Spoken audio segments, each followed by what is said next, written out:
All right, welcome back to the CBMW Podcast. I'm your host, Jonathan Swan, executive editor of Icon, a journal for biblical anthropology, joined alongside by Colin J. Smothers, the executive director of CBMW. We regret to inform you that Denny Burke is away on assignment, which leads me to make this very sorry announcement. There are no dad jokes today, unless Colin has one in his back pocket. Not off the top of my head. Sorry, John, to disappoint. Sorry, listeners. Okay. Well, we will go ahead and excuse the 10% of our listeners who were tuning in just for that moment. And we now welcome in the other 10% who listen when we don't have a dad joke. So thank you for joining us. So what we want to talk about today is a couple of issues going on in Kentucky. This past week, Colin was on the Kentucky Education Television to discuss first, an executive order that Governor Andy Beshear had written in September banning conversion therapy. Then there was the passage in the House of a bill, HB 495, which struck down his ban and then also bans Medicaid use for funding hormone therapies, gender surgeries. And so, Colin, you went on this program a week ago. Tell us about it. Yeah, so it was quite a wild ride. Anybody wants to go look up the video, you can see what me and my ally David Walls sat through. We were opposed to Chris Hartman of the Fairness Foundation, something like that, Fairness Campaign, and then this man who identifies himself as Emma Curtis, so identifies as a female. So that was our ideological opponents on this show. Renee Shaw hosted Kentucky Education Television. I don't know how many viewers KET has, but it was a wild ride. It was interesting, and I was there to not just defend the Kentucky House's HB 495, but really just capital T truth and logic founded on God's word and the world that God made. So it was interesting. I think it made for good television in that sense. It sure did, especially at the very end. Started to become reality right. TV there. People are pulling out when pills of estrogen. So-called Emma Curtis pulled out a bottle of pills and was going to take one of them. And then Renee Shaw is trying to count down there's a countdown, 25, 24, 23. And then this shenanigan starts happening. So thankfully that was cut off. But yeah, honestly, one of the things that I underestimated was how hard it is to get a thought all the way through. When someone is guffawing into the microphone, which is what Chris Hartman did the entire time, sort of scoffing. I think that's one of his tactics, is to try to throw you off of your point you're trying to make. And I don't know. I tried to do my best. Listeners, you decide. Well, we appreciate you going on. I thought you did a great job. You were interrupted many times. It's definitely tough to get a word in edgewise when you're being interrupted. I thought you represented the faith well and CBMW. So we're thankful for you doing that. What was the basic question that they asked you to respond to for that TV spot? Right.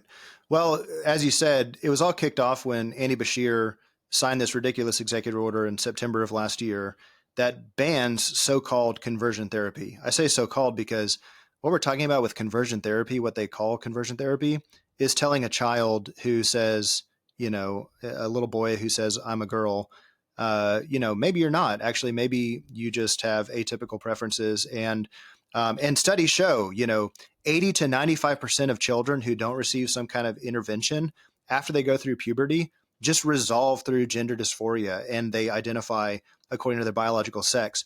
In other words, what Andy Beshear's executive order would have prevented is like a therapist or a counselor or a pastor sharing something like that to a parent or to a child. You know what? If you just leave this alone, 90% of cases just sort of resolve themselves without any intervention. You don't have to, block your puberty. You don't have to go under the surgical knife and these very dangerous, irreversible, damaging surgeries. But executive order, Andy Beshear, he passes this or signs this into law here in Kentucky. And then HB 495, the legislature took it up and they overruled that executive order through legislation, which was HB 495. But in the process of that, they actually ended up adding language that would prevent Medicaid covering some of these transition procedures. What that means is taxpayer funded transitions, hormonal replacement therapies, even potentially surgeries, the taxpayer paying for a man to try to further their pretending into becoming a woman or vice versa. And then what happened is Andy Beshear vetoed HB 495. And then just last week, at the end of, or towards the middle of the week, the legislature ended up overriding the veto. So this thing has been ping pong back and forth. So currently in Kentucky, number one, conversion therapy is not outlawed thanks to the House. And also Medicaid funds, taxpayer money should not go toward or cannot go toward these transition procedures. That was the debate. What was whether or not conversion therapy should be banned, whether or not taxpayer money should fund your fictional pursuit of becoming a woman. What were some of the arguments made by your interlocutors in favor of banning conversion therapy? It was all emotional appeal, nothing based in science. In fact, one time when I tried to cite the science, the fact that every person is born either XX and XY, and literally every cell in your body remains XX or XY, no matter what kind of cosmetic procedures or hormonal procedures you go through, you cannot change your sex. That's just a fact of science, fact of nature. Of course, Chris Hartman is laughing about that. But the emotional appeals they were making was, again, there was a person right across the table who has attempted this, who has tried to go through this. So a lot of it was appeals to that person's identity. Like, you're saying that I don't exist. I'm not saying you don't exist. I'm saying you're a confused individual who needs to get real help, the kind of help that Andy Beshear is actually trying to ban with this executive order. And that is to align with your biological sex. And that's the way of flourishing. That was one of the arguments that was made. Another argument they tried to make was basically saying that these kinds of procedures, if, for instance, if someone goes under conversion therapy, Andy Beshear was calling it torture. I think at one point, which is just so bizarre to tell somebody, your identity, your mind might be confused. It's not your body that's lying to you. That is torture. Seriously. Right. Let me read you this quote that was said at the very beginning, describing conversion therapy. It was said by the Fairness Organization's representative. It's not just snake oil, but snake venom. Nothing destroys families and harms LGBT youth more than the dangerous practice of conversion therapy.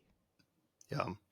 Unbelievable. In fact, I think what's going to happen. So earlier this month, I think it was like around March 10th, the Supreme Court indicated that it's taking up a case out of Colorado. Colorado has done a similar thing, along with several other blue states in America, trying to ban conversion therapy, which, honestly, I think it's a very clear-cut First Amendment issue. You're telling people they can't say this thing or can't believe that this child or this, adult is confused in their mental thinking and maybe should receive corrective counseling otherwise. So the Supreme Court is taking up this case, and we'll see. I think it's going to be overturned. I think that Colorado's ban, which would have included Andy Beshear's executive order, this kind of thing. But even if not, I think, the laws of nature and nature's God, which is what I tried to appeal to on that show, it clearly indicate that a man cannot become a woman, a male cannot become a female.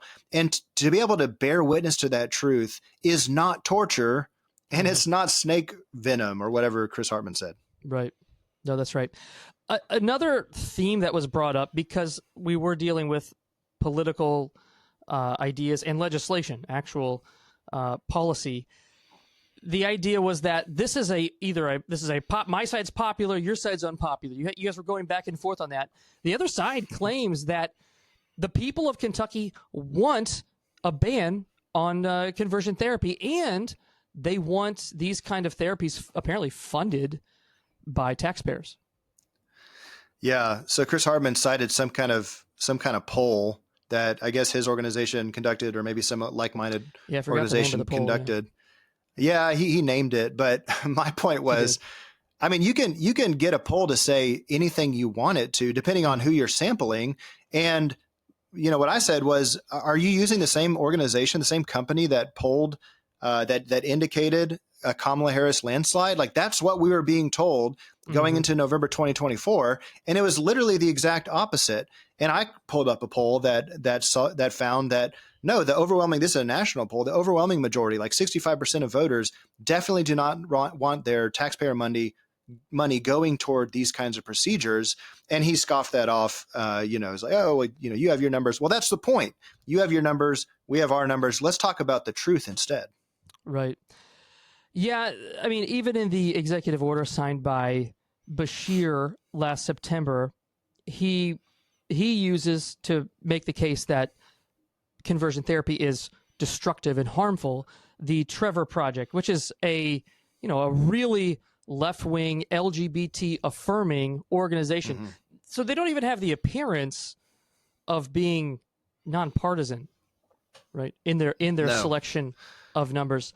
So I noticed a couple things in this debate or discussion, and your colleague on the side for conversion therapy mentioned this as well, that this is a one-sided debate.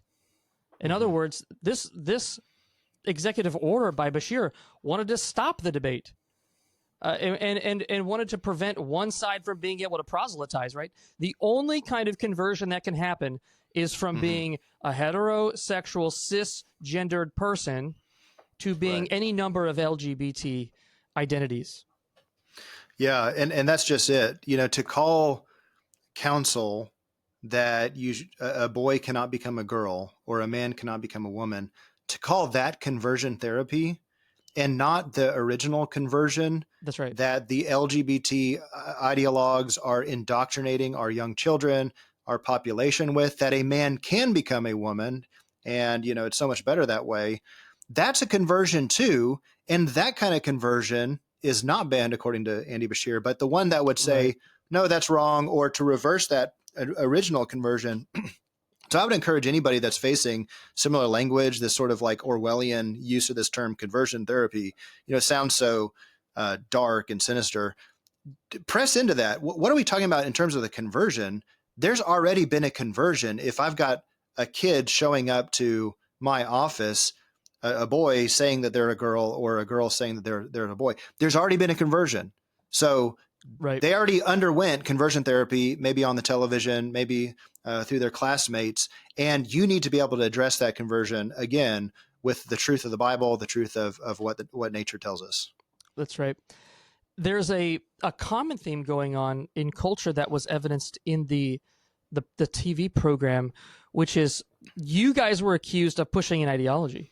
You were accused of pushing a theology. They were the ones representing, quote unquote, the science. The science says, the numbers say.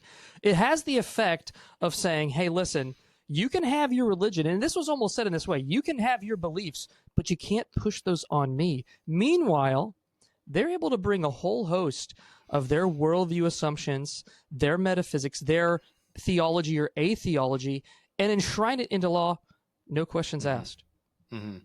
Yeah, in fact, I think sometimes they were using, they called me pastor. Sometimes they were using that derogatorily, where they're sort of like sidelining, well, you can have your practice, your spiritualism over there, pastor, but in the public square, we're going to talk about, the facts. And then I tried to bring up a fact, which was, I cited that Oxford Academic Journal of Sexual Medicine, which is a new study that sort of, it investigates over 100,000 of these patients, American patients, that have undergone the very procedures that they're talking about supporting, that taxpayer money should be paying for. We talked about this on the podcast in a previous episode. But that study says that the outcomes that they're saying are necessary. I mean, one of the arguments they were making is, if you don't provide this kind of coverage, this sort of help to these patients, they're going to be suicidal. They're going to take their lives, et cetera. Their mental health is going to be distressed. Well, you look at the study, this Oxford Journal study, and it's the exact opposite. They're not experiencing mental ease. They're experiencing even elevated issues of mental duress. And so I think even when we're talking about the studies, I mean, you've got clinic after clinic who are beginning to back off of offering these kinds of procedures, these kinds of treatments. And when you cite that kind of thing, they say, well, that's motivated by bigotry or, anti-science or religion, and not according to the facts. They'll cite the LGBT, the man who is presenting as a woman cited one nation, Sweden, who maybe has reversed course. Well, sure. All right. We could just like the numbers, we can point to any number of countries going one way or the other. My final thought here, then, Colin, I'll give it to you to conclude. The worst thing you can do from their perspective is challenge someone's self-concept. The most offensive thing you can do is, first off, they assume that there are transgender people as if there's some sort of ontological category. And someone proposing the idea that you shouldn't be you shouldn't pursue same-sex relationships, or no, you shouldn't pursue a transgender ideology. That's deeply offensive. That's deeply damaging. And the result of this ultimately is what we might call this epistemological abyss. How do we know who we are? Their answer is you are just what you feel. And anyone who tells you otherwise is harming and damaging you. And, of course, the biblical worldview gives us a much more sure basis to know who we are as God's creatures created male, female, for one another in the covenant of marriage. But despite the claims that it's conversion therapy that's destroying LGBT youth or destroying people, their own ideology is what's destroying people and giving people no sure basis by which to know who they are. Absolutely. And I think that's the outworking of, this ideology of expressive individualism. It's sort of, I have my own self-determined self-concept, and unless you are acknowledging that and even affirming that, you're doing harm to me. You're torturing me. You're doing, damage or worse to my idea who I am. And so you're locating this troubled view of either gender or sexuality and putting it into the center, the core of your identity, which is at odds with your actual biological identity. Right. I mean, talk about orientation. A man biologically just is oriented toward a woman. Just look at the parts. Right. And a male just is a man. Just look at the DNA. That's just what is. But instead, we have this idea that your expressive individualism, your idea of yourself is what is controlling. And the end game of that is just absurd. I mean, other states right now are debating whether or not a man, in, for instance, a prison system can self-identify as a woman, and what should the taxpayer, do with that?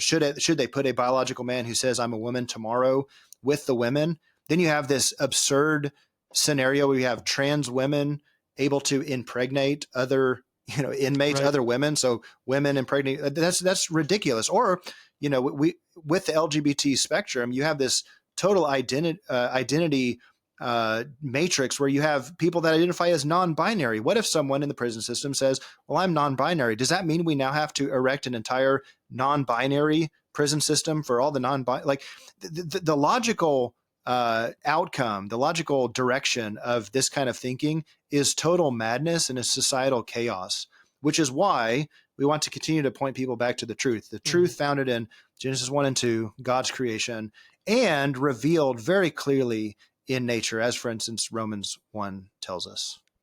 Well, at cbmw.org, we have over 30 years worth of journal articles, blogs, essays, and all kinds of media for you to find out more. So thank you for joining us. Until next time, visit CBMW, learn more about what we're teaching.